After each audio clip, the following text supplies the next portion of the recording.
You rub balloons. Thanks for 30.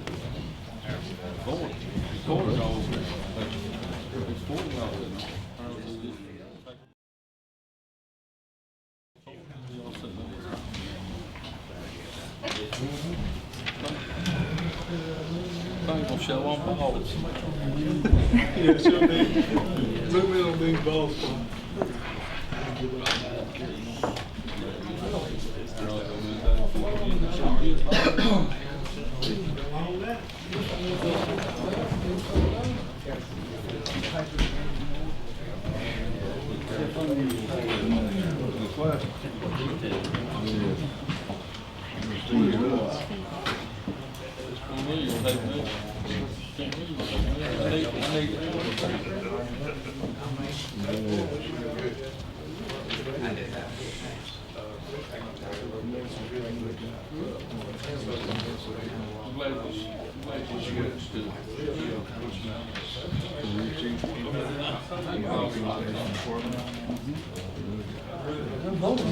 There's a lot of people there.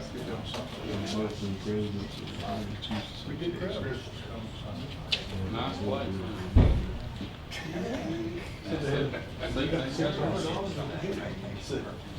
Really?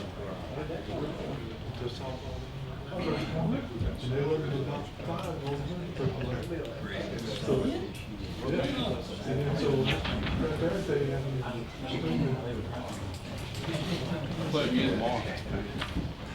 5:30 or something.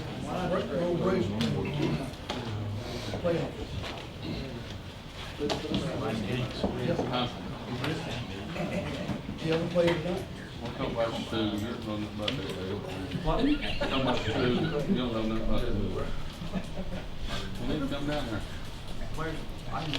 Okay. I don't believe he leaves the city limits. That's what he's going to area here. I don't believe he leaves. Don't leave this block. He doesn't leave the block here. No, there's 2 blocks here. Oh.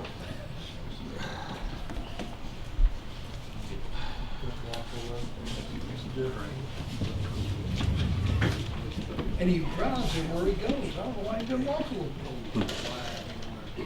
Might run over. Yeah, that's all he runs. Fairway hitting one. I don't think there's everyone know what it is. I was over there telling you, I didn't see you, but I didn't mean to lie. Oh, Sam.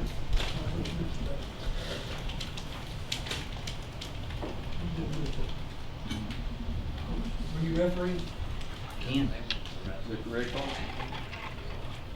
Yeah. You got a call? Both of them.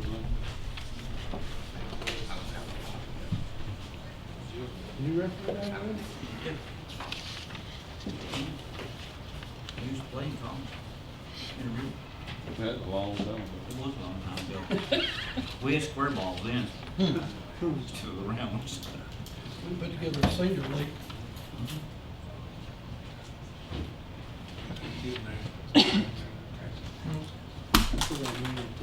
Oh, we still talking. Bless you.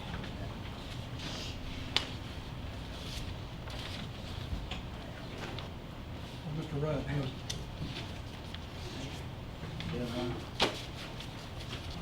Wide open all the time. You can stop every now and then, throw your hand out the window. You gotta stay in that air conditioning, roll your window down, throw your hand out. I threw my hand out the window Labor Day morning, about 7 o'clock, so I wrote.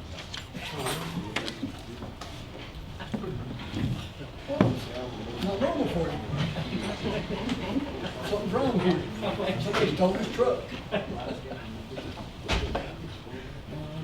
Didn't know they had a road again. Yeah, let me get pulled over and won't you sign We it? did. Thank you, Bill, good job driving. They know. Thumbs up. Many times. 2 people. You pay those Berry tickets yet? No. I saw your picture down at Cranner. Oh, easy. Well, you got the most tickets of anybody ever. Very common.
At this time, we have our pledge of allegiance to the flag.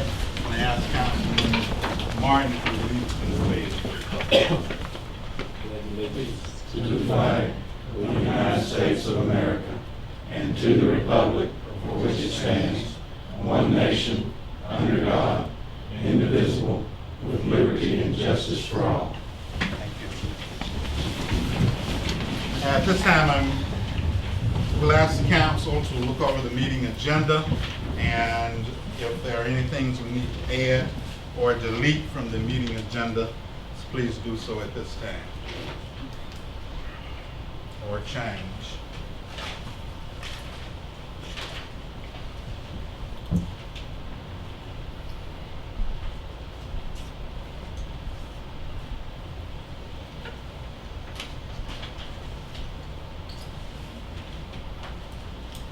If there are no changes, I need a motion to approve the meeting agenda.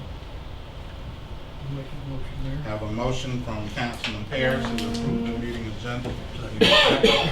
Need a second from Councilman Money. All those in favor? 5. Opposed? It is unanimous. At this time, we have introduction of our visitors. I'd like to say we're happy to have each of you here with us. We want to greet you and we want to thank you for coming. We ask that you please sign the visitors list if you have not done so.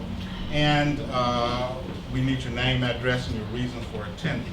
We do have several visitors, and if you would like to address the council at this time, remarks should be limited to 2 minutes. We will also give you an opportunity to speak at the end of the meeting. At this time, I'm going to ask any visitors to please introduce themselves. Please give us your name. Okay. I'm Beth Benet, and I'm with Robert Noble Architect. Thank you. I'm Robert Noble. Okay, thank you. I'm not a business. Okay, I'm Beverly Perry. okay, good.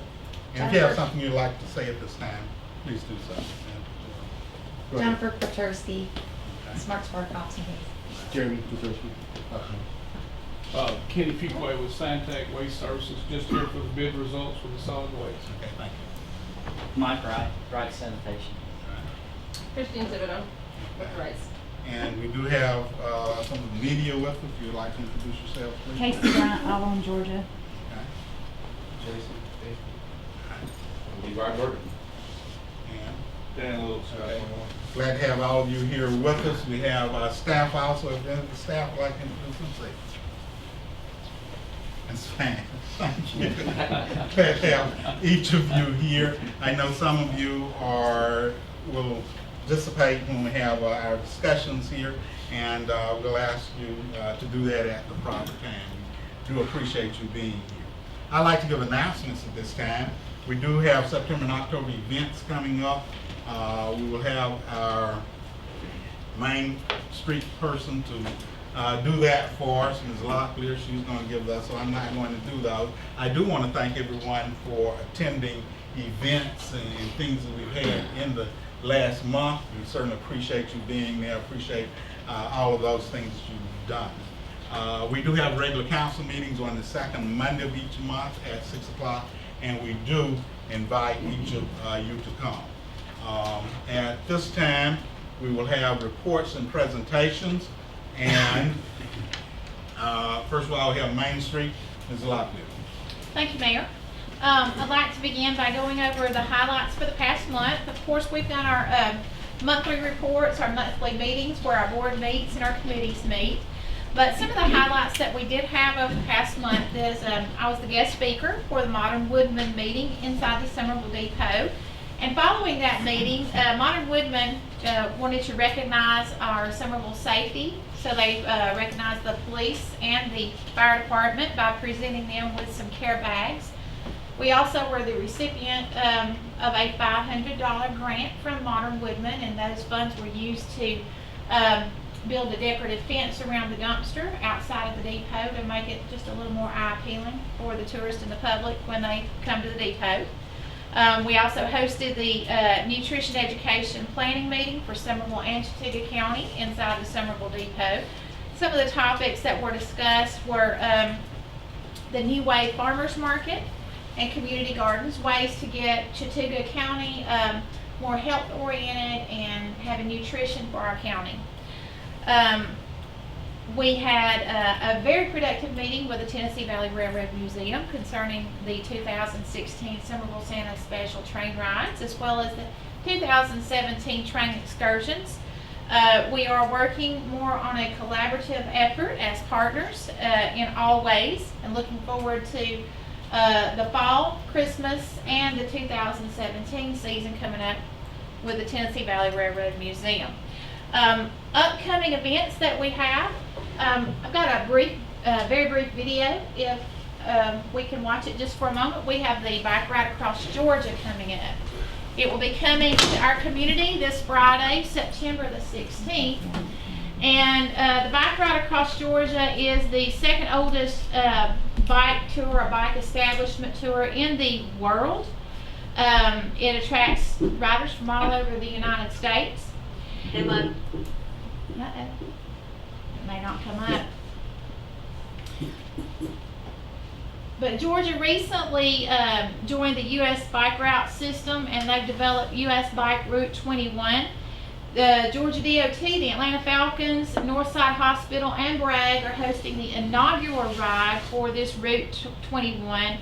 And it will be held September 16th through the 18th. These riders start out in Chattanooga, and they're riding 150 miles all the way to Atlanta. So, will the video show?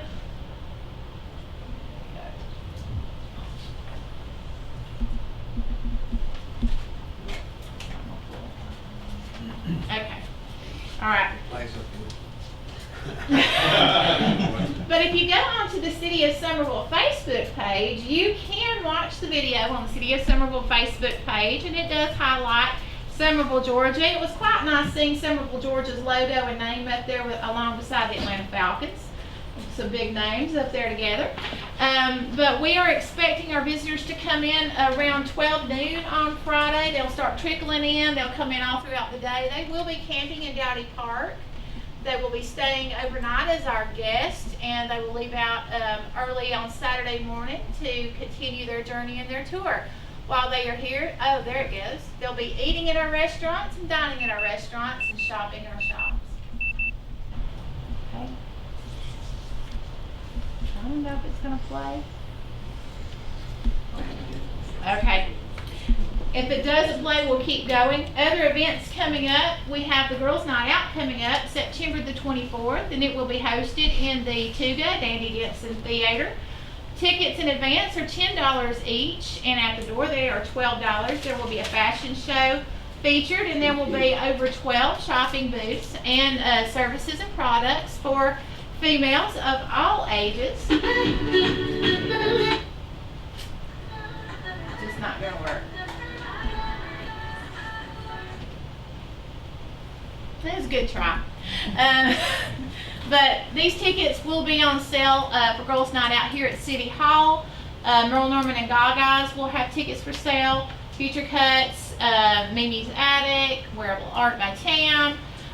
Several other locations you can buy advance tickets for the Girls Night Out, and there will be close to $500 worth of prizes, door prizes that are going to be given away all throughout the night during Girls Night Out. So it is going to be a great event for downtown. We have our fall decorating contest open to the businesses downtown. We're encouraging fall festive decorating and activities, and there'll be some awards for the top winning businesses for fall decorations. You can pick up those applications here at City Hall if you've not gotten one. And of course, we're getting ready to break wide open into the Steam into Summerville Railroad Days, which will run October 1st all the way through November the 13th. We have an event and festivity every weekend at the depot as the train comes in. And we've got a lot of nice things lined up, and I'll let Mr. Shanley, when he gets to his report, maybe talk about Sumnelly, but Sumnelly's the great big kickoff October 1st of our fall festivities. So we've got a lot lined up, a lot coming up, and like the mayor said, thank you for your support and coming out to downtown Summerville. Do we have a backup plan for our riders in case we would have bad weather that night they're supposed to stay in the park, a gymnasium open, or maybe? That is a thought that we can have. We already have secured the depot for them just for general purposes. But that is a good thought that we can look into. I know that they can't rain or shine, but Dowdy Park, I do know, seems to flood just a tad bit if we were to get a nice rain like we need. Code enforcement, Mr. Norton. Yes, sir. Last month we sold 17 permits, roughly around $1,800 in permit fees, and just under $2 million worth of work. Of course, the big purchase there was Mohawk has another addition they're starting. It's one of the smaller additions, but they have contacted. I've talked to the civil engineer, and they've got 2 more that are fixing to start up as well. So they're just trying to get everything lined up to keep expanding. So, and roughly still got around 80 properties that managing just for the property maintenance and going from there. Joe, let me ask you something. How are we coming on demolition of some of the houses in the community? We have the bid packet ready now. Melissa texted me and said that, we're ready to get it in place so that we can bid 1 year at a time instead of per house, because that takes about 3 months per house. Thank you, Joey. This way we can do it one time and be done with it for a year. Good deal. So as we demolition, we're in the 9th month. Have we demolitioned any homes in Summerville this year? Did one early January, I want to say, January, February, and then one the year before. Now, I you got were our process slated- in state. Weren't you slated to have 4, 5, or 6 demolition this year? We're still shooting for it. Okay. So, I mean, but yeah, we've still got we've got the houses we can tear down, and we do have the funds to do it. So, Okay. now that we've got this in place, and like I said, this has still been a work in progress, trying to get the court system, the process, and make sure everything is, you start tearing down people's houses, you want to make sure you've got it absolutely 100% right. So, Okay, let me ask you this. Well, I just asked just a few minutes before I came in about Sleepy Hollow, and I drove over and looked at it. What are we doing with that trailer park? Are they doing any more cleanup up there? It still looks pretty rough. there was a concern, and the gentleman that was going to buy it was going back to the seller, and because the buyer didn't know of all the problems going with the property, Okay. and so I don't know if that sale went through or not. And if not, then I've got to start the process over again and go back to the owner now, because it's changed hands a couple of While times. changing hands, I noticed another trailer in the driveway there. Yeah. Okay. And if he don't buy it, then that was coming out, because that's the guy that was going to buy it was going to set that up for his caretaker. Thank you. Ms. Galloway, water treatment plant. Thank you. The Raccoon Creek plant, we are preparing 1 and 2 filter areas for painting, repaired the break room faucet, mowed 4 times, rest of it was just routine operations and maintenance. Low Spring plant, we adjusted the float level indicator at the raw water well, replaced the contacts on raw water pump number 2, replaced the raw water line to the NTUV, mowed 2 times, and routine plant maintenance. Distribution and lab collected all the distribution samples and processed them, collected and analyzed all in-house water samples.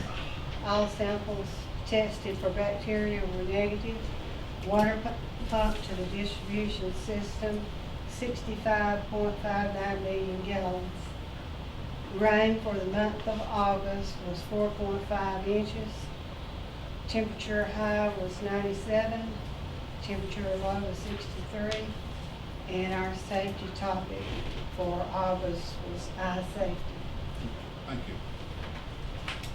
Wastewater treatment plant, Mr. Todd. Thank you, Mayor.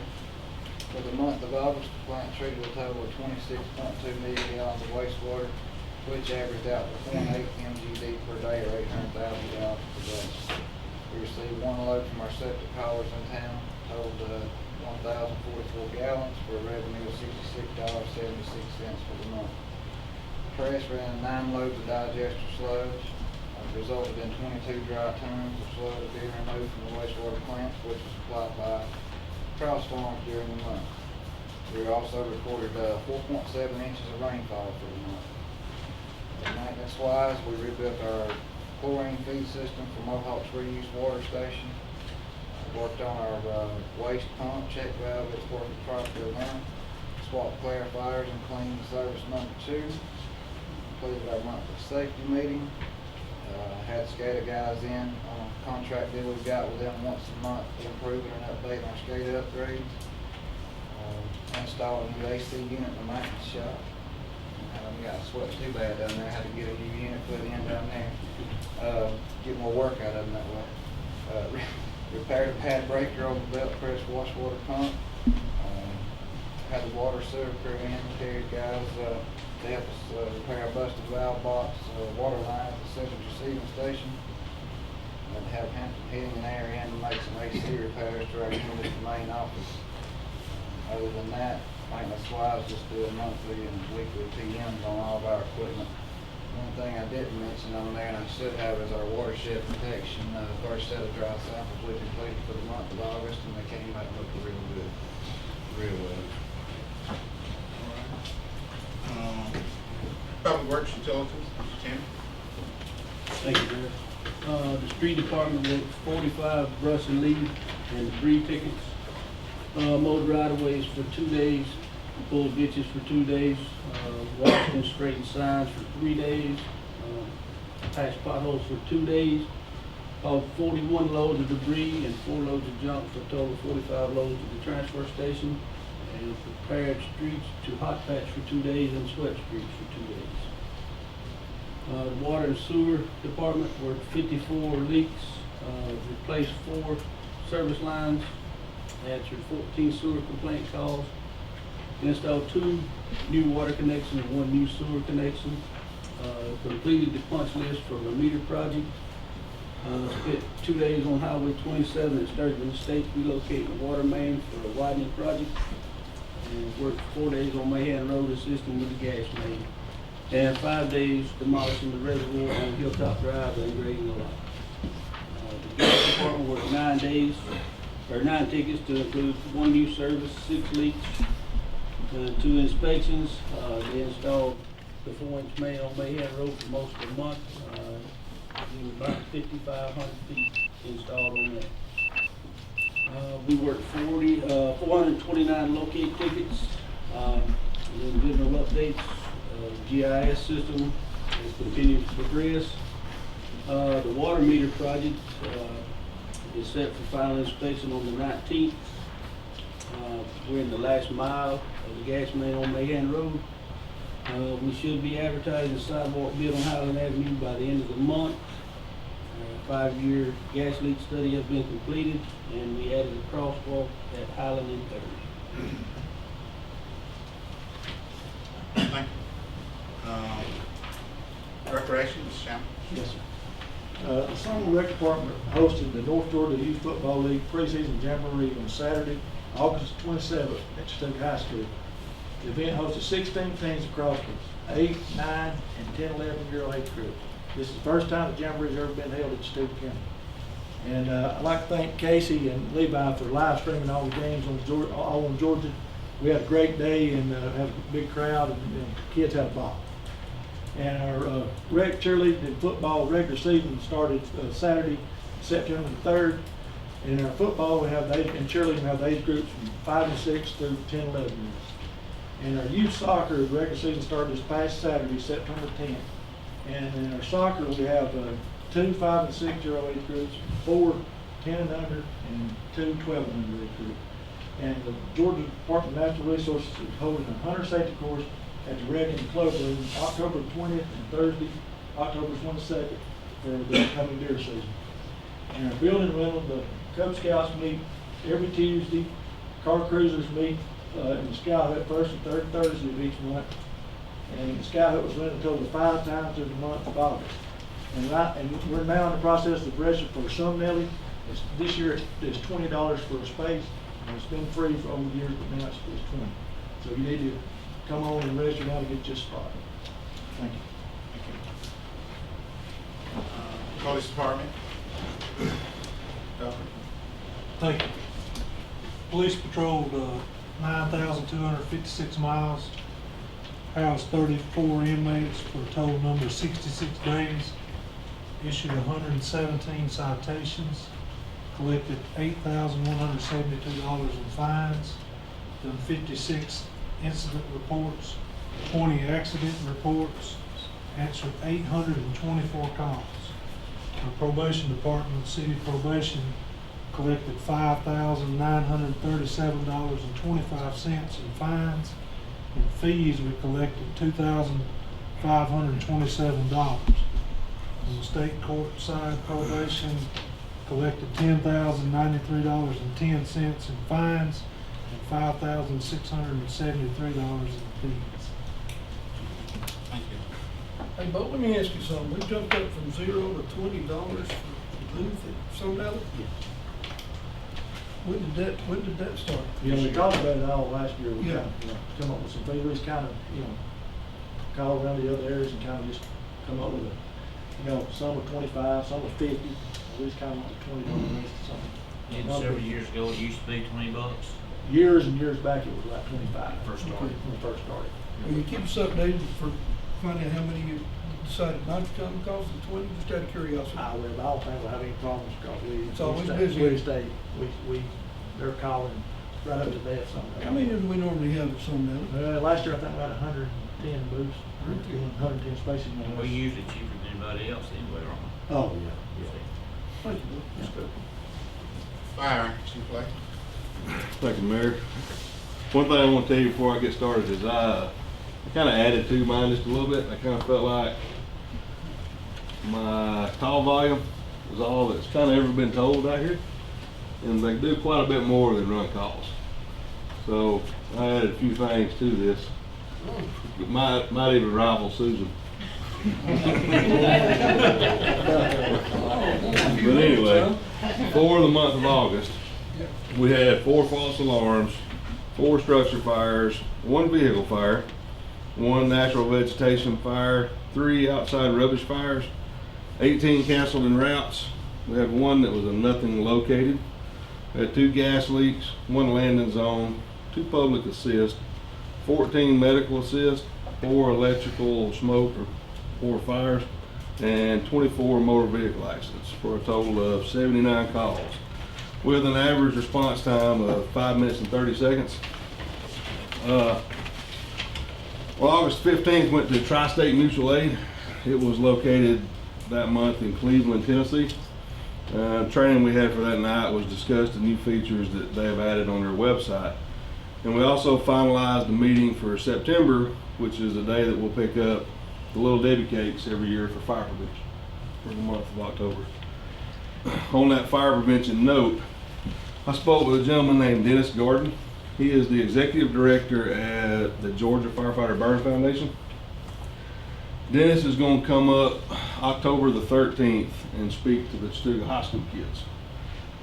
He was burnt at the age of 14, over 70% of his body, and spent 8 months in the burn unit at Grady.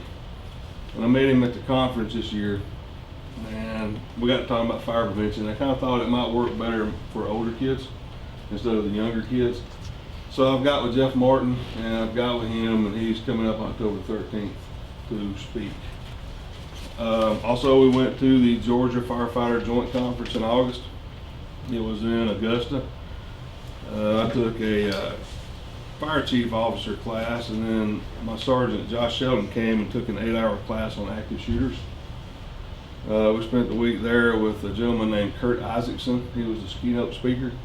He was a battalion chief with the Escambia County Fire, which is where Pensacola is. Overall, it was about 250, 275 people at the conference. August the 23rd, I went to Rome Fire Headquarters for a monthly Northwest Georgia Fire Chiefs meeting. We discussed events that was picked up by everyone at this year's conference. We here are going to host a meeting October the 25th at the depot. It'll be a morning meeting. So we're going to host the Chiefs meeting that month here. Also during this month, Georgia State Firefighters Association. It's the largest group that represents firefighters in the state of Georgia. They employ actually 2 full-time lobbyists to help with fire department legislation. But I've currently been added as a representative for District 1. District 1 goes from Dade County to Fannin County all the way down to Coweta County. Covers actually 21 counties in northwest Georgia. So, and then we also helped out this year with the fair. We had 19 out of 20 firemen work at least one shift for the weekend at the fair. We ended up totaling up 180 man hours covering fire suppression. And we also provided a safety officer for the event. And then we began working with Imagestran software. Imagestran is provided by the State Fire Marshal's Office. We've currently are having to input by hand all of our equipment, radios, pagers, hand tools, everything. And what we're going in is we're totally revamping our pre-plan information and our hydrant program. So it's all going to be incorporated into the Imagestran software.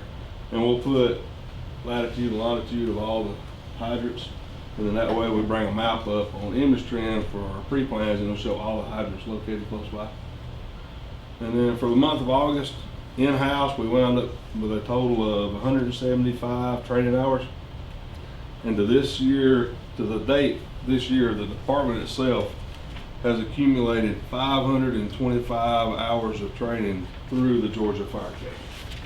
How does that equate now as you chief compared to where we once trained in hours? There's never been a class up here since I've been on the fire department. Congratulations. So, Oh, thank you, Chief. It's a big deal for us. And you're going to be hosting the fire chiefs of, Northwest Georgia Fire Chiefs Association. It'll be October. where will you host them? Do what now? Where will you host It'll be at them? the depot. It'll be that morning at 10 o'clock. At this time, we have a city attorney's on. Mayor, I want to point out that I talked to Judge Finster. We need to appoint an associate judge for the municipal court, handle conflict cases in cases where Judge Finster is not available. He suggested Tracy Maddox, who was the magistrate judge here, to do that. If the customary fee to pay would be $380 per session, and we would anticipate that he might have to do it maybe 4 times a year, something like that. But we do need to appoint an associate for this particular. Okay, thank you. Interim City Manager, Mr. Carroll. Yes, sir, we did get together somewhat of a monthly balance report. Our restricted cash account is $874,332. Our outstanding reimbursements, $183,477. Our revenues for August was $886,284. Our expenditures exceeded that a little bit, $1,048,396.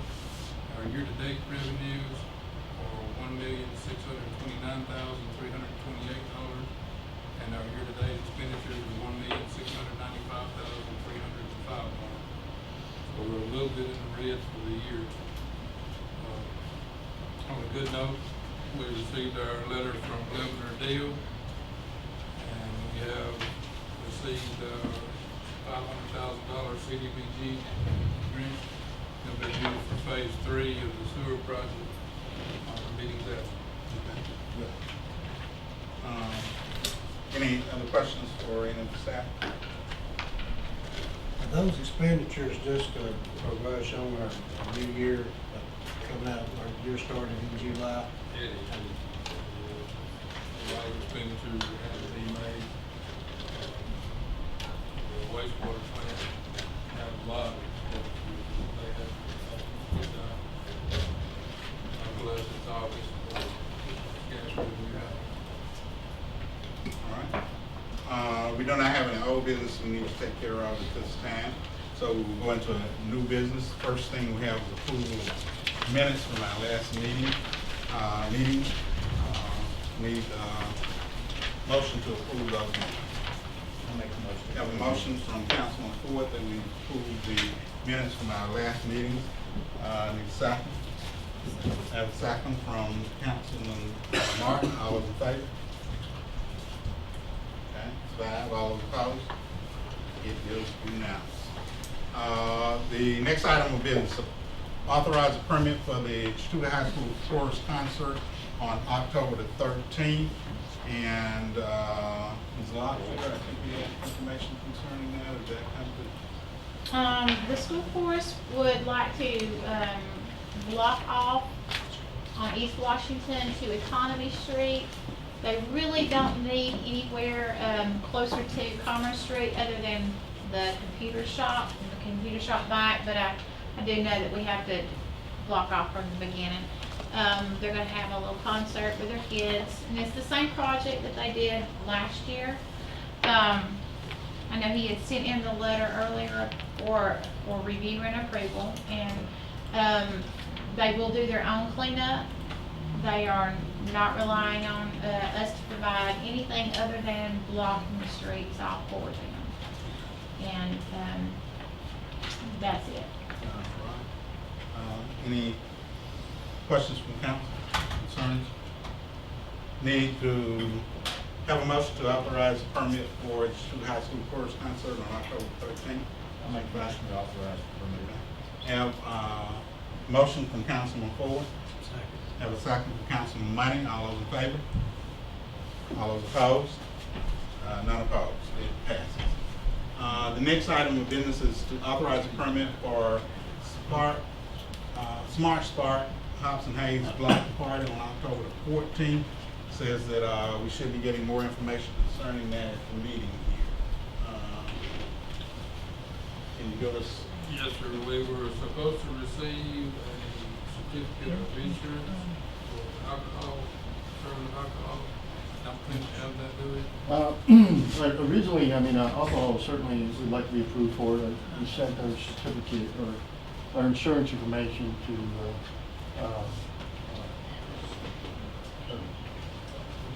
sent it to you this morning, right?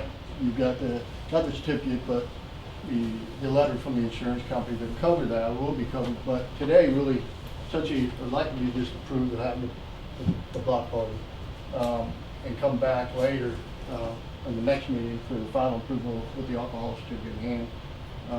Not the insurance certificate in hand at that point. Essentially, all I really want to do is make sure that we block out the street for safety at this juncture.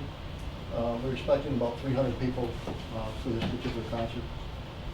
So with that many people milling about in that area, I think for safety's sake, that is number one priority. Secondary to that, if we need to serve alcohol, which we probably will, if we can get approval at the next meeting, I'll have all the insurance certificates and things in place to present to Susan and to the council at that point.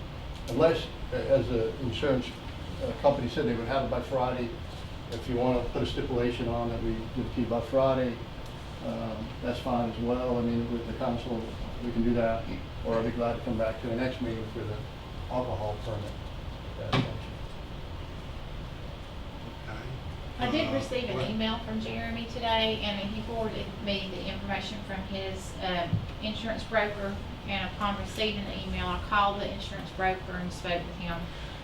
And, he said that they are working up the policy, that it should be ready before Friday, depending on the policy getting written up and Mr. Kotorski, paying his money for the policy. So I've spoken with the insurance broker. As of having the policy in hand today, absolutely, it's not ready and not available. Okay, so we do not have the policies as far as alcohol is concerned. No. What about for security? He'll have to provide his own security, his own. Yeah. My intent was to speak to the police department about potentially an off-duty police officer working for us. I have not done that yet with the approval.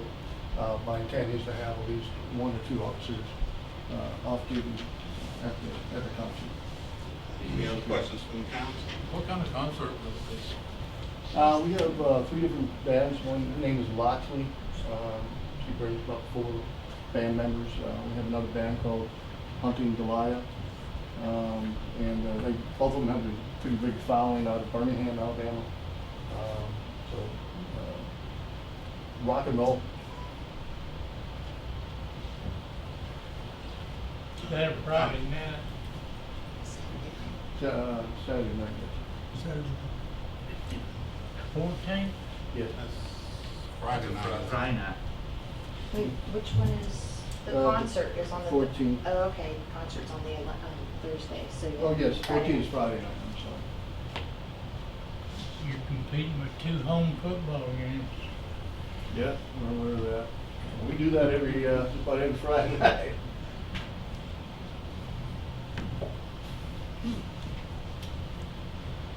Okay.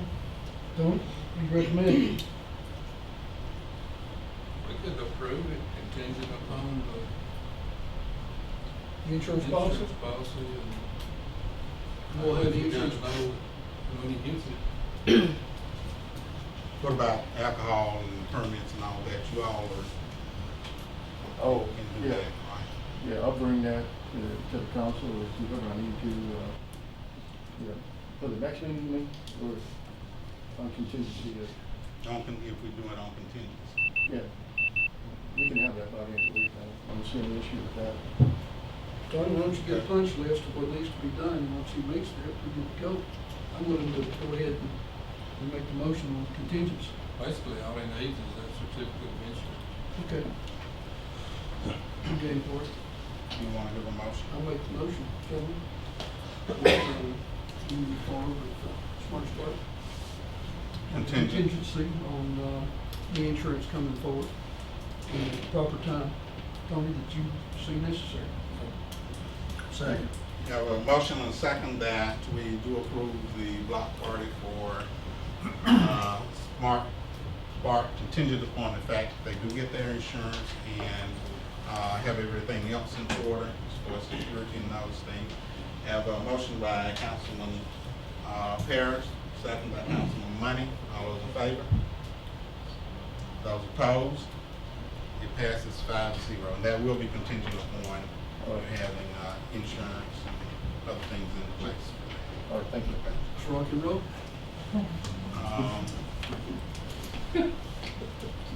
The reading of the City of Ethics Ordinance. We did have that drawn up. We've been working on that for a couple of months. And at this time, we're going to have the first reading of our City of Ethics Ordinance. And of course, we will have a second reading at a later meeting, at our next regular meeting.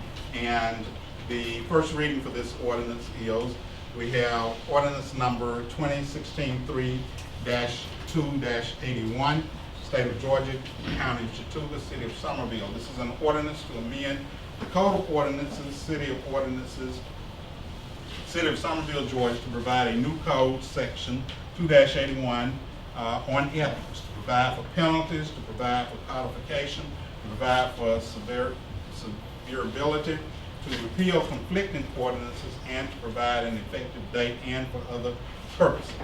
Whereas the duly elected governing authority of the City of Summerville is authorized to adopt ordinances relating to its property affairs and local government, and whereas the duly elected governing authority of the City of Summerville, Georgia is the mayor and the council thereof, and whereas the governing authority deems it essential to the proper operation of democratic government that the public officials be and give the appearance of being independent, impartial, and responsible to the people.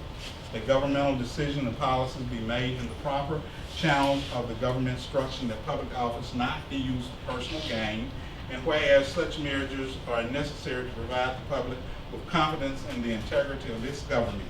Now, therefore, it is the policy of the city that its officials, employees, appointees, and volunteers conducting official city business serve others and not themselves, be independent, impartial, and responsible, use resources with efficiency and economy, treat all people fairly, use the power of their position for the well-being of their constituents, and create an environment of honesty, openness, and integrity. Now, therefore, be it resolved, and it is hereby ordained that the Code of Ordinances of the City of Summerville is hereby amended by adding sections to be numbered 2-81 through 2-90, Division 1 Code of Ethics, which says sections will read as follows. The purpose of this Code of Ethics is to encourage high ethical standards in officials conducted by city, in official conduct by city officials, to establish guidelines for ethical standards and conduct for all such officials by setting forth those acts and actions that are incompatible with the interests of the city, to require disclosure by such officials of private, financial, and other interests in matters affecting the city, and to serve as a basis for disciplining those who refuse to abide by its terms. The scope of this ordinance: the provision of this Code of Ethics shall be applicable to all elected or appointed city officials. The definitions: now, for the purpose of this Code of Ordinance, city official or officials, unless otherwise expressly defined, does not include city employees, but it does mean the mayor, member of the city council, municipal court judges, including substitute judges, city manager, city clerk, city attorney, and all other persons holding positions designated by the city charter as a mean. The term city officials also includes all individuals, including city employees appointed by the mayor and or city council as appropriate to city authorities, commissions, committees, boards, and those who make official recommendations or take formal action to the mayor and to the council. We have employees, of course, full-time or part-time employee of the city. Other definitions: immediate family means the spouse, mother, father, grandparent, brother, sister, son, or daughter of any city official related by blood, adoption, or marriage. The relationship by marriage shall include in-laws. Incidental interest will be that in which officials do not have a substantial interest as deemed herein, which has insignificant value. Remote interest, the interest in property tax, general taxes, fees, and things like that. Substantial interest means an interest either directly or through a member of the immediate family or another person or entity, where equity or ownership in the amount of $5,000 is there. We also have prohibitions. No city official shall use such position to secure special privileges or exemptions for himself or others, or to secure confidential information for any purpose other than official duties on behalf of the city. No city official in any matter before the council relating to a person's identity shall fail to disclose for the record what that interest is. No city official shall act as an agent or attorney for another in any matter before the city council or other city body. No city official shall directly or indirectly receive or agree to receive any compensation, gift, reward, or gratuity in any matter or proceeding connected with or related to the duties of his office, except as may be provided by law. No city official shall enter into any contract with or have any interest in, either directly or indirectly, that the city has except authorized by state law. All public funds shall be used for general welfare of the people and not for personal gain. This shall not be applicable to the professional activities of the city attorney, his or her work as an independent contractor or legal advisor on behalf of the city. Prohibition shall not be applicable to otherwise valid employment contract between the city and a city official who is not elected. Any official who has a proprietary interest in an agency doing business with the city shall make the interest known in writing to the city council or the clerk. No city official shall solicit or accept other employment to be performed or compensation to be received while still a city official if the employment or compensation could reasonably be expected to impair such officials' judgment or performance by city duties. The city official accepts or solicits a promise of future employment from any person or entities who has a substantial interest in a person, entity, or property, which would be affected by any decision upon which the official might reasonably expect to act, investigate, or make a recommendation. The official shall disclose the fact to the city council and shall recluse himself or herself and take no further action on matters regarding the potential future employment. No city official shall use city facilities, personnel, equipment, or supplies for private purposes except to the extent such as lawfully available to the public. No city official shall grant or be made available to any person any consideration, treatment, advantage, or favor beyond that which is the general practice to grant or make available to the public at large. A city official shall not directly or indirectly make use of or permit others to make use of official information not made available to the general public for the purpose of furthering private interests. A city official shall not use his or her position in any way to coerce or give the appearance of coercing another person to provide any financial benefit to such official or persons with the official's immediate family or those with whom the official has business or financial ties amounting to a substantial interest. A city official shall not order any goods or services for the city without proper official authorization for such expenditure. No city official shall attempt to obligate the city nor give the impression of obligating the city without proper prior notification.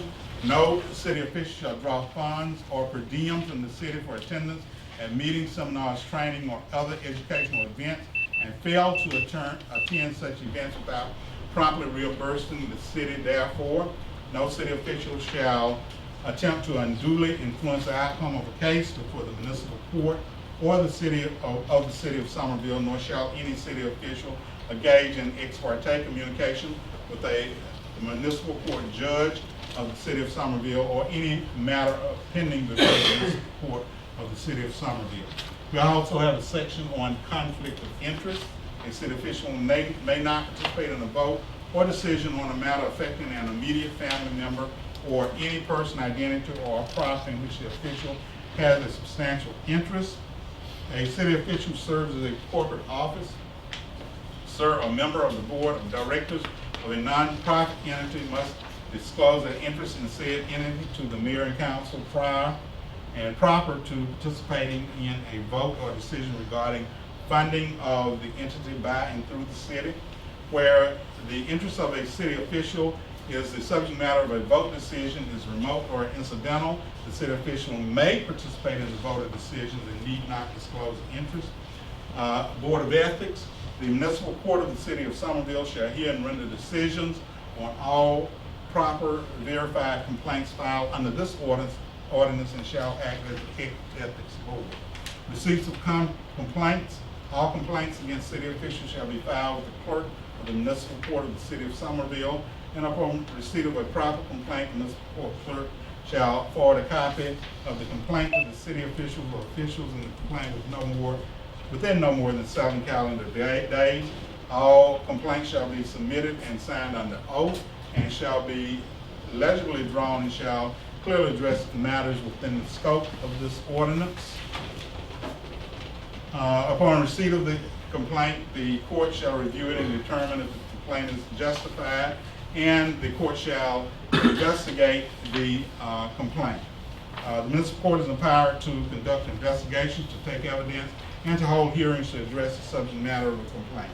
The municipal court is also empowered to adopt forms for formal complaints, notices, and any other necessary or desirable documents within its jurisdiction where the city council has not prescribed such forms. Findings of the municipal court shall be submitted to the city council for action. To discourage the filing of ethics complaints solely for political purposes, ethics complaints against a person seeking election as a city official, whether currently serving as a city official or not, which are filed between the dates of qualifying for municipal court and the date of certification of the election results, will be held and will not be processed until the election results for that office has been certified. We have a section that deals with service of complaints, and the municipal court will be doing that, and complaints, hearing for the complaint should be answered and taken care of in 60 days. The decision of the court shall be rendered to the mayor and council within 7 calendar days after the completion of the final hearing, and the city official subject to the acquired shall also have the right but not the obligation of submitting evidence and calling witnesses, and failure to comply with any of the time deadlines that are given shall not, section of this order shall not validate any otherwise valid complaint or any way affect the power or jurisdiction of the municipal court or the city council to act upon any complaint. You have a right to appeal. The city official complaint adversely affected by the findings of such decision as provided in the this section. They may obtain judicial review, and action for judicial review may be commenced by filing an application for a writ within 30 days after the decision of the municipal court. Penalty: any person violating any provision of this article is subject to public recommend or censure by the city council or a request for resignation by the city council. And section 2, the section, subsection, paragraph, sentences, clauses, and phrases of this ordinance are severable, and if any section, subsection, paragraph, sentence, clause, or phrase shall be declared illegal by the valid judgment or decree of any court of competent jurisdiction, such illegality shall not affect any of the remaining sections, subsections, paragraphs, sentences, clauses, and phrases of the ordinance. And all ordinances and parts of ordinances in conflict herewith are expressly appealed. And this is the first reading of this, and we will have our second reading at our next regular meeting, and at that time we can have our adoption and work on that. Any questions, concerns about the reading of this? That's something that we gotta legislate ethics, guys, come to that point. Evidently. But we will be looking at this and looking at that. We also have a resolution for the city of Summerville, whereas the board of directors for this has established a certified city of ethics program. We will read that, and it is resolved that the purpose of the city, the ethics program, is to serve others, not ourselves, use resources with efficiency and economy, and treat all people fairly, use our position for the well-being of our constituents, and create an environment of honesty, openness, and integrity. And that's the first reading of our ethics ordinance. At this time, we have our next item of business, which is to authorize the mayor to enter into a 3-year solid waste removal contract. And we're going to ask the city manager if he will tell us about that. Yes, sir. We sent out a request for proposals for solid waste removal. We received 2 proposals, one from Santec, one from Wright Sanitation. What I did is took their numbers and converted them over to our customers so it would see a real life bill, what our bill would be. Wright's $17,878.40 per month. Santec, $17,399.82 per month, for a difference of $478 per month, or 2.7%. Staff recommends that we stay with Wright Sanitation due to the exceptional service we receive. So we have recommendation from staff, council. Questions? Make a motion, we accept Mr. Wright's. Okay, I have a motion from Councilman Ford that we enter into the solid waste agreement with Wright Sanitation. Have a second from Councilman Money. All those in favor? Those opposed? 5 in favor, none opposed. We will remain with Wright, enter into agreement with Wright for sanitation. The next item of business is to authorize surplus sale of scrap water meters. And ask the city manager if he will tell us about those, please.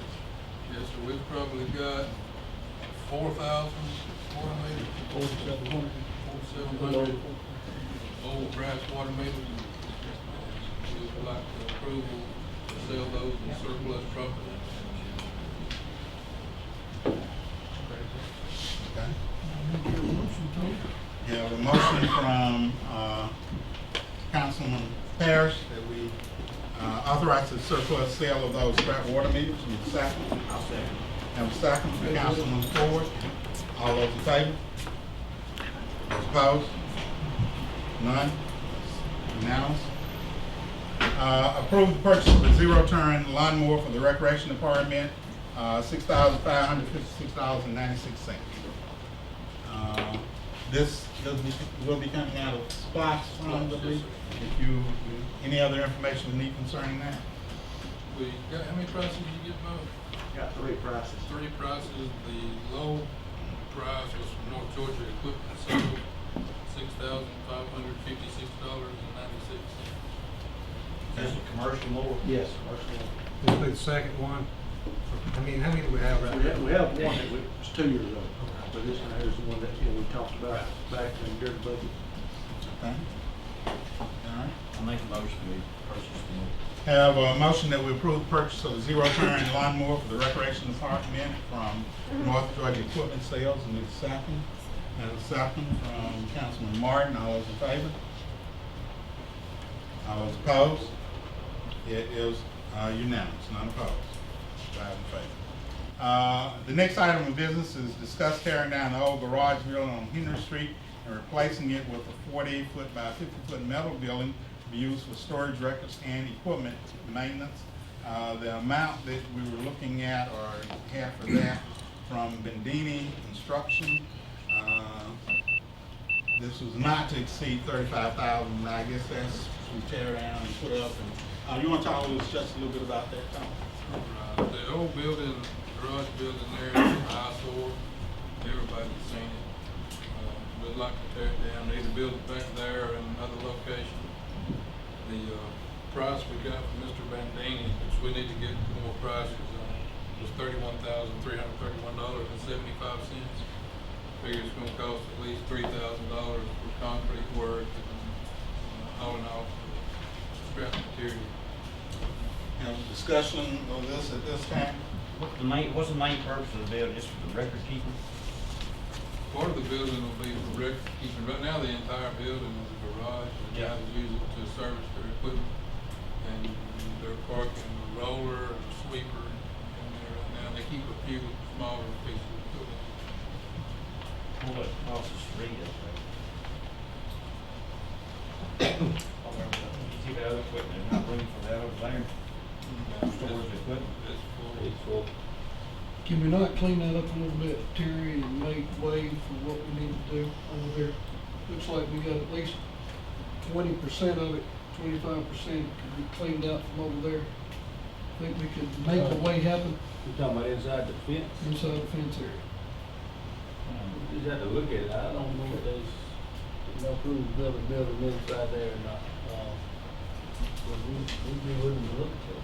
Did you check Do it out? something big enough for the equipment, we don't need to have things with record keep, we put it on chips. I mean, why spend $33,000 on something you can put that money on, get the record cleaned up, so to speak. I really agree. It's good. You go to a doctor, they don't even have any paperwork now. We got stuff stored everywhere after a while, we have no place to live. And one of the things we're going to be looking at as far as that is, you know, what can we put on chips and all of that. If you want them to look at that and look at tearing that down or putting it over there, you know, maybe they'll come back with another report. In other words, you all not ready to act on this I'm at this personally time. not. Tony, I'd be pleased if it took me to just tear it down. I wouldn't hurt my feelings. You can find a place over there, Terry, that you can make things happen. We typically do that. We can find other ways of doing records. If we have to go rent a building in the meantime, to put the difference in the money into digitizing our records. All right. We'll look at some other options as far as You good with that, this is Joe? concerned, and, as far as, records are concerned, of course, we're not at that point yet with records, but we know what we're gonna do or where we're going to go, We'll so. have- We'll be looking at that. That will be, Gentlemen, that's all we we have- have on that at this time in discussion. We have any idea when we're gonna consider looking, I know you're busy, but is there a point in time we can put a tentative date to looking at digitizing our As records? soon as we're finished with the software conversion, we're getting close to tying that up. It's my recommendation that we go by department, so that there's, some semblance of order to Okay. the way it's done. And, the Georgia accounting, standards has records retention based on the type of record. It's like Albert said last time, there's not anything in there that designates what medium that the records are to be retained with. But there are some that are permanent records, which is a decision council needs to determine whether or not there will be any of those old records that are actually destroyed or whether they're going to be archived for historical purposes. So we'll look at that, and we still have time to work on whether we need to get another building for that or not. Discussion of the next item of business, discussion of the city's attendance policy. You do have a copy, I think, of the attendance policy, and want to have some discussion on that. And we need to authorize the interim city manager to look at our attendance policy and make some changes. Wanted some discussion on that? Our attendance policy is about as liberal as you can get. All it does is define the word absence, define the word attendance, and what reporting of absentee is here at city. That's it. There's no parameters, there's no guidelines, there's no anything for people that's absent. They don't get paid. There's not, it's a great, for somebody that don't work, it's a great policy. But what happens is people that come to work every day, they're the ones that have a hard time. It's you guys, you department heads and managers that have to rally around and try to figure who you're gonna put on what project because you've got people out. And you don't have any leverage on attendance. And what we need to do is develop a policy of how many occurrences an employee can have in a year, how many full occurrences, how many half occurrences they have. And once they reach a certain limit, then be terminated. There is absolutely no guidelines at the city of Summerville for attendance. None. Zero. Okay, as far as attendance is concerned, a couple of things we need to look at. And I certainly think the city manager needs to look at that. And of course, department heads need to have some input in that also. We do perhaps need to have some more teeth in our attendance policy, but at the same time, we want an attendance policy that is workable and doesn't really limit or crack down too much on what supervisors are going to do. And I feel the supervisors are the ones who should be taking care of things like that. If we want some general guidelines, by all means, but supervisors should be on top of who's out, how often they're out, why they're out, and doing those things. There may be some things that we need to put as far as overtime leave, them being out, and those type things. If supervisors are not keeping up and doing what they need to do, then we need to look at supervisors also. Well, they don't have any parameters to go by. I mean, you can be out every day, and they don't have a leg to stand on because we do not have an attendance policy in Summerville. Period. Somebody's out every day, they gonna be terminated. No, they're not. They might be. Read the policy. Would we like to authorize the city manager to look at this and see what They what include we being have, sick too. what we have as far as You include being sick, yes or no? think we authorize the city manager, we need more information about what perhaps standard policies are. We need more information about how others are handling it, I think will be good, and have something to make decisions on the basis on as far as those decisions are concerned. And I think the city manager can get us the information with the standard policies, with the policies that apply to that, and we can make an informed decision about that from there. So at this time, if we can get a motion to authorize the city manager to bring some information concerning attendance absences and those kind of things. Can I read one line on this right here? Okay. It says, the instance absence shall be without pay and shall be called for disciplinary action up to and including termination. Okay, and if we need to expand that some, look at that recommendation. If not, then we use this, but I think we need more information to look at and talk about. Tony, Have a motion? Second. Have a motion? Have a motion that we have the city manager look at this from Councilman Parrish. Have a second from Councilman Money. All those in favor? Okay. 4. All those opposed? Have 1 opposed. We will have the city manager look at that, come up with some But it should be a guidelines. committee of department heads.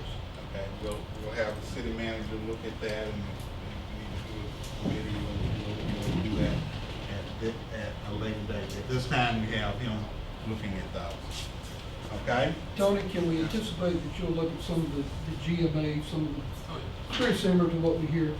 That's pretty much what we've been doing all along, so stay that course. Thank you. We'll try to have draft policy by next meeting. And look at other cities, other areas, and of course, those types of things. Okay? Approve plans and specifications for a Fairway Recreation Center and authorize the city manager to have the architect let the project for bid. Now, we do have the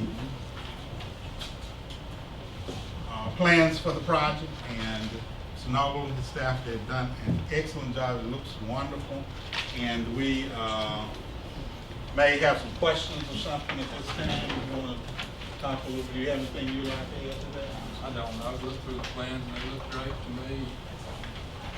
Okay. The plans look good. Have you been to the spot, that area, is that a good place where, to rebuild right where the old one was? That facility, would you recommend putting it there? Yes, sir, I think that'll work well with the site, and if you ever develop a basketball court over the there, it'll be close enough. So we could get right in. That's the one thing we want to do is leave room for phase 2 if we want to put some cover on.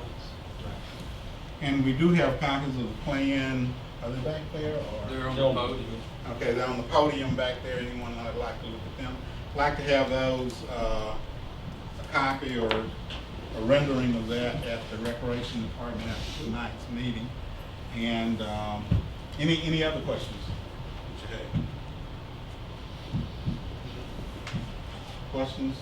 I'm any other pleased with it. I questions? look forward to seeing it go up, and I look forward to digitize those records so we can eliminate that building for more parking. Okay. You did a great job, thank you. You did a good job, thank you. Any other questions or comments? Well, at this time, we need a motion to approve the plans and specifications for Fairway Recreation Center. Authorize the city manager to have the architect let the project. Have a motion from Councilman Martin, need a second? Second from Councilman Ford. All those in favor? 5. Opposed? None opposed? It is unanimous. We have appoint appeals board and a set date for a employees hearing on September. Thank you all. Appreciate you all time. September the 13th at 5 o'clock. The appeal board, Mr. Terry Tenney, Councilman Martin, and I will serve on that. Harry Harvey would be the appeals board that we are looking at for that. Need to have the council appoint that board and set the date as September 13th at 5 o'clock. Need a motion to appoint that board? Have a motion from Councilman Money. Need a second? Second from Councilman Ford. All those in favor? Okay, it's 5. All those opposed? It is unanimous. We will have that hearing on appeals, board hearing on September the 13th at 5 o'clock. And those members will be Mr. Kenny, Councilman Martin, Mayor Harvey will be on that. The next item of business is to adopt the Carl Vinson compensation plan and set up an implementation date. The recommended date is November 2nd, 2016. Discussion concerning that. We did have a presentation on that last Tuesday, and he gave us a compensation plan. Look at that. I hope each of you had an opportunity to look over it. There still may be a couple of things that need to be finished up on that, but that is the plan and what we have. Implementation for that, and what was recommended was to begin that on November the 2nd here. That will be 2/3 of the year. We do have in the budget approximately $55,000 to implement that at 2/3 of the year, would cost approximately $53,000 to $54,000. There may be a few things that have changed as far as that's concerned, but those changes will come about, and we would put that in there. And we could do those changes when we before the implementation. That gives us about 2 months for training, 2 months to get everything that we need in there and make the final adoption. Is anybody's salary going to be cut, no changes? There will not be any salaries that are cut. Some will get larger increases than others due to the change in position or where they are as far as that's concerned. There will be differences as far as salaries are concerned. There will be anywhere from less than 1% to more than 10% as far as salaries are concerned. I'm sorry. One of the things as far as compensation is concerned, you know, we were looking at the amount of compensation and to bring that in line with compensation for others in the area and in the field. That's what we did. I think he gave a pretty good explanation of how we were going to do that and what we were going to do. But there will not be any salary cuts. There were 4 people who would not get an increase due to where they are, and there are a couple of things we can do as far as that's concerned. We can give them a set amount for this year, and once we get it set, I believe next year everybody would be on the level they need to be if we were to give increases and that type of thing. I think there may be maybe 1, 2. I think there's 2. Other than the cost of living increases, if they were to do step increases, maybe 1 or 2, but there are provisions we can make for those. So we're talking $81,000 altogether for the implementation? Altogether for 2-year implementation, if we do it in 2 years. Is it the same as it was as the copies we had in those meetings, or has it been changed? There will be little changes for as individual salaries are concerned, but it will be basically the same thing. Anybody have a salary decrease? No. As far as from what they have now, no. There will not be any salary decreases. It will be where they are or right.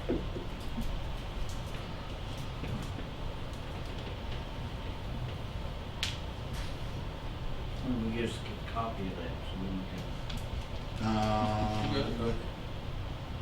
As far as the plan is concerned, we have that. We don't have individuals. It's still a few of those you may need to. Have you ran all of those now? Yes, sir. I think we made all the adjustments, that should be available. So we look at those before we vote on them? Well, we need to vote on the plan now, as far as going in and changing individuals. Well, that we would like to look at it, but as far as changing individuals, they need to be classes and that type of thing. It's not going in pulling individuals out and changing individuals. We're working on the titles. Right. We won't table We need to get it done at some point if we want to implement it on November 2nd. Well, I think if we get all the final totals on titles, we can make a better decision and make a vote and then go back and look at the titles. Okay, what were you saying? I just want to see what we've done since we've had that meeting as to what name, what titles, what changes have happened before I make a part of it. Okay. Make a motion, or how do you want to do it, guys? Make a motion, we table it till next meeting and get copies, somebody get a copy of it. Okay. Exactly, do What's that. the time implemented November 2nd. If we get it in this next meeting, Tony can work on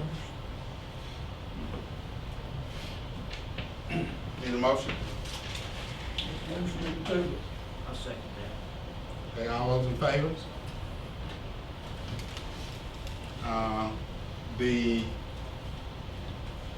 All those opposed? Okay, next item of business will be the building permit, approve the building permit and zoning variance for 37 Highland Avenue. Joey, if you can kind of help us with these, please. Yes, sir. Reference to the building permit, it's a basic one. They have an above ground pool. They're trying to build a small 6-foot deck just to access the above ground pool in the backyard. The pool was there when the house was purchased, so that's pretty straightforward. The variance comes from the request to put a 10 by 16 storage building in that backyard as well. In case anybody's not familiar, it's the Highland Avenue and East Washington intersection. It's the old Nina Morgan place. And Miss Beverly Parrish is asking that there's a fence there now that runs from the corner of the house to the property line and then down and closes her backyard. She's wanting, there's a storage building there now, and she was told she can't keep it in the front yard. And so her request is to turn it sideways and set it even with the house so that the fence borders it. And then she'll have access from inside there to put her lawnmower and other stuff from the pool. The request we have for the variance is there's a 10-foot setback per the codes, and due to the limits of the lot, she needs it reduced to a 5-foot setback on that one side to give her room to put that building. So that there'll be a 5-foot break from the house to the building, and then from the building to the fence. And so that's her request, is to put that storage building inside the fence. Joey, I thought it was a permanent fixture that had to meet those requirements, not a building that's not permanent. Well, I consider, and the way the code's always looked at, a permanent structure is a building like that, even though it's on skids and it is movable, me and you and 2 of our friends can't move it. So it becomes more of a permanent fixture at that point. And although she doesn't have to have a building permit on a pre-built building like that, you still have to get permission to set it closer to the property line than what's allowed. And not considered part of the historic district also? It is. Highland Avenue, is that historic, Highland Avenue address, a historic part of town? I know it's on the corner of East Washington. And the historic goes up the East Washington corridor, which that house happens to catch.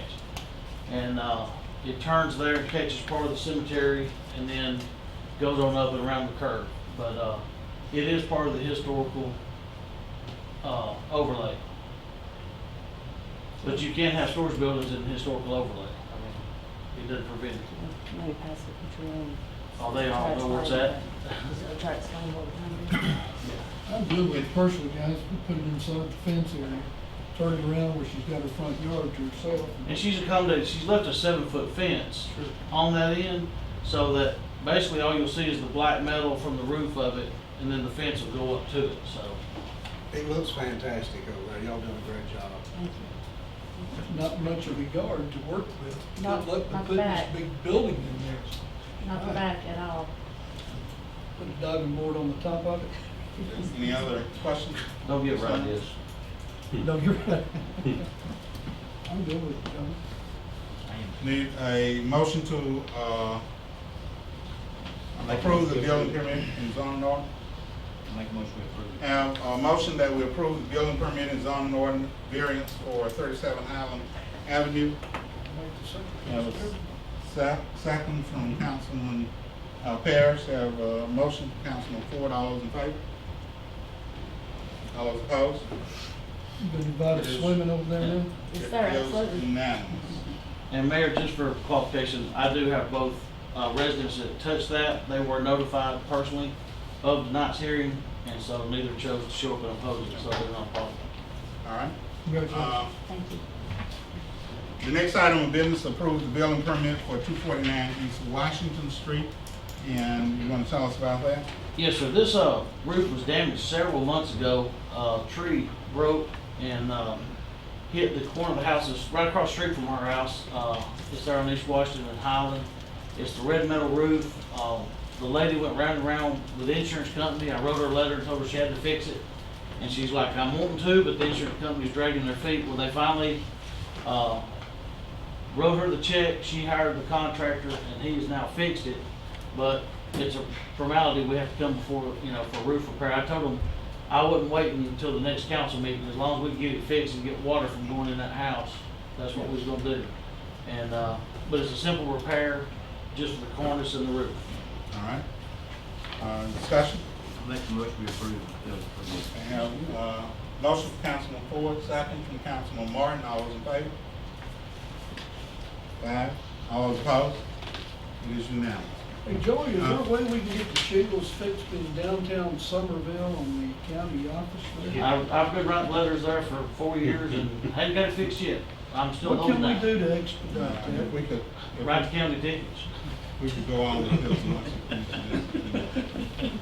Albert may skim me, but I can write them. Thank you here. Right.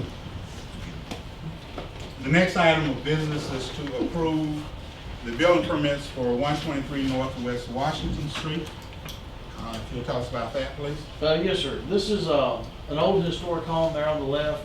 It's also part of your historic district. Lady from Jasper, Georgia has purchased it, and they are in the process of, they're having to fix some rotten floor seals and rotten floor joists and stuff like that. It's a $20,000 repair, so they got licensed contractors, they're doing it all. And but because it's in your historical district, I have to bring it before y'all for approval. And but they are meeting codes and all the state requirements for licensed contractors and all. Okay. Make a motion to approve. Have a motion from Councilman Ford, second. Councilman Money, all those in favor? And just a question. No. Right now, she's just got the framing one because they're having to do so much demo and tear out and get a few things fixed. Is there a way we can get the electrical and plumbing when they purchase those sort of approved in this? Or do we just bring them back next month? Because they hadn't Bring them back purchased them next yet. month. Okay. Approve the electrical permit from Terra Money Electrical for panel replacement at the Summerville Depot. They changed it from 100 amp service to 200 amp panel to make it larger for the heat and air equipment and other stuff. So it's just a basic panel change out. I make a motion to approve the. Have a motion from Councilman Ford, need a second? Second from Councilman Martin, all those in favor? 5, all those. Have 4, none, and 1 abstention. No, one abstention. 4 in favor and 1 abstention. Okay? I'm sorry, you abstained.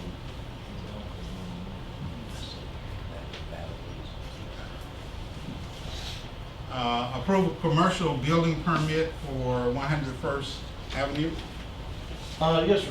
A permit was purchased for 101st Avenue, it's the old Napa building. Jason Winters owns that building, and he's the one that pulled the permit. I'm gonna ask council to deny it because he's not a licensed contractor. He can't pull a commercial framing permit. And, and I've not been able to get in touch with him, so, you know, at this time, I can't approve it until they get a licensed contractor to oversee it. Okay. Have a motion? I'll make a motion to approve. Discussion on? I'll go on, Mr. Miller. Okay, have a motion that we not approve this commercial building permit for 101st Avenue. Need a second? Second. Have a second from Councilman Money. All those in favor of not approving this? It's 5. All those opposed? It is unanimous. It's not approved. Approve a sign request for 35 East 1st Street, Robert's Auto Detail. Yes, sir. For some reason, they've got different addresses. It's the same building, the Napa building. And Mr. Adams had applied earlier for a permit, but he'd asked for one that exceeded the limitations that his building could carry. And so he's agreed to reduce it down to a 32 square foot sign instead of a 40 square foot sign, because he can only have 34 feet based on the length of the, just so everybody knows, when you're measuring for signs, you take the length of the building and it's times 1.5. So if you got a 20-foot building, you can have 30 square feet of sign. And it's, so his building length didn't accommodate it for last month. I had to turn him down. He came back and he said, "That's no problem. I can go, you know, 4 foot by 8 foot and get it down within the limits." So he's requesting the same sign, just smaller. Okay. And it will meet the guidelines. Okay. Have a motion that we approve the sign request for 35 East 1st Street, Robert's Auto Detail. Need a second? Have a second. Motion, Councilman Martin. Need a second from Councilman Ford. All those in favor? It's 5. All those opposed? None opposed. Approve a sign request for 10100 Commerce Street, Smart Spark, Hop and Hayes. Yes, sir. This sign, he's got a current sign there, but it's on 1/2 inch thick plywood and it's just got the name painted on it. His request is to change it to a box sign, which is like a 4-inch sign, and it has lighting on the inside of it with the cover on it, so it's backlit. And because it's a change in signs, now if he took down the piece of plywood and put one back up the exact same size with just the new name on it, he wouldn't need a permit. It's just a name change. But because he's changing the style of the sign, then that's the reason you have to come before you offer a permit. And you should have been provided with a copy of it. I sent it to Randy, but if not, I can give it to you. And Trying to dress that up a little bit. I think we got a copy of that. Yeah. Everyone get a copy of it. it's a rectangle sign. It's just a rectangle sign, box sign. And so, I mean, the size, you know, I'll make sure that it meets all the requirements for size and color and all the other Meets our things. color code downtown. For signs, yes, sir. Just for signs, no buildings. Okay. I make the motion we approve the sign request. We have a motion from Councilman Ford that we approve the sign request for 10100 Commerce Street. Need a second? A second from Councilman Parrish. All those in favor? Any those opposed? Okay, none opposed. So that is unanimous. As far as other business, next thing we have is executive session. I'd like to have, go into executive session to discuss the acquisition of property, or to discuss real estate and real estate property, and to discuss appointment of a public employee official at this time. Need a motion? I'll make the motion to go into executive session. Okay, I have a motion that we go into executive session. Need a second? Have a second, from Councilman Money. All those in favor? Okay, those opposed? It is, unanimous that we do go into executive session at this time. So at this time, I'm going to close the open meeting and we will reopen in executive session. Thank you, Mr. Beverly, for coming. Ms. Beverly, thank you for coming. I'd see you more often here. I had a question. I've never came to a meeting, so I'm not sure when I'm supposed to ask a question or anything. We will have questions at the end of the meeting. Give you an opportunity to ask questions. So just hang out and come back in.